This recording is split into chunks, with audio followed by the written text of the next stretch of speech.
Hey everyone, first of all, I just want to say thank you to everyone who played the game, downloaded the game, tested it, or even just gave it a try. This was my first game ever, and seeing people actually play it, talk about it, and give feedback honestly meant a lot to me. I really appreciate everyone who took the time to leave comments, report issues, or share their thoughts, whether positive or critical. I also want to say congratulations to the winners of the Steam gift card giveaway. I'll be showing their names on the screen right now. Thank you again to everyone who participated and supported the game. Before I go through the feedback, I want to mention something important.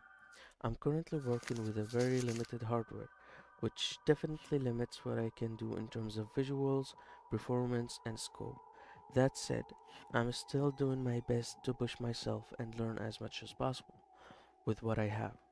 This game was a learning experience in every sense, and I see it as a starting point, not a final product. One of the biggest pieces of feedback I got was about lighting, that it felt too dark or too low. This was actually done on purpose.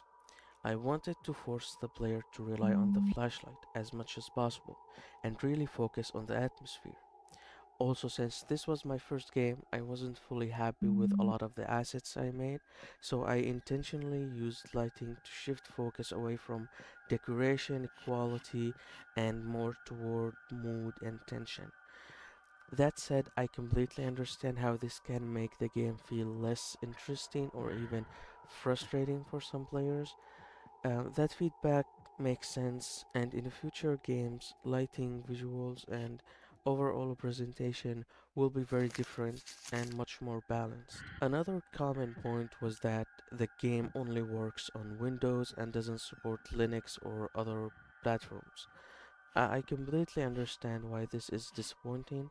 I really do want everyone on any platform to be able to try my games, but right now I can only realistically focus on developing and testing on Windows. Hopefully, for future projects, I'll be able to explore support for more platforms and see what's possible as I gain more experience and better tool. Some people also mentioned co-op and playing with friends. This game doesn't support co-op, but in general, a lot of the feedback and issues made me think long term. My idea is that after some time, I can come back to this game and basically remaster it, fixing issues, improving systems, and potentially making it playable with friends. This game is not abandoned, it's just the first version. Another piece of feedback was that the game felt more empty than eerie. My intention was to create an unsettling atmosphere, but I understand how it can come across as empty instead. A big reason for this was the art side of things. Flyers, signs, environmental storytelling, all of that caused more issues than I expected, so I ended up removing a lot of it. Looking back, that probably contributed to the world feeling less alive, and that's something I will definitely be more mindful of in future games. Finally, some people mentioned that there weren't enough tasks or activities in the game. Um, I focused a lot on replayability, item spawns, and tool placement instead of adding new objectives or interactions. That was a design choice at the time, but I understand why players wanted more variety. As I mentioned before, my long-term goal is to come back to the game and update or remaster the game after some time, improving and expanding on these systems. I've already I've already started working on my next game, and this time I want to do things a bit differently. I'm planning to use Patreon as a place where people can vote on features, ideas, and additions. Patreon will also have a sneak peeks and early development screenshots that won't be available anywhere. This way, the community can be more involved in shaping the game as it's being made. Before I end the video, I want to talk about my bigger goal with all of this. I know for a fact that there are a lot of incredibly talented people out there who were forced to switch to something else, a different field, a different path, or a different kind of work, simply because they never got the opportunity they should have gotten.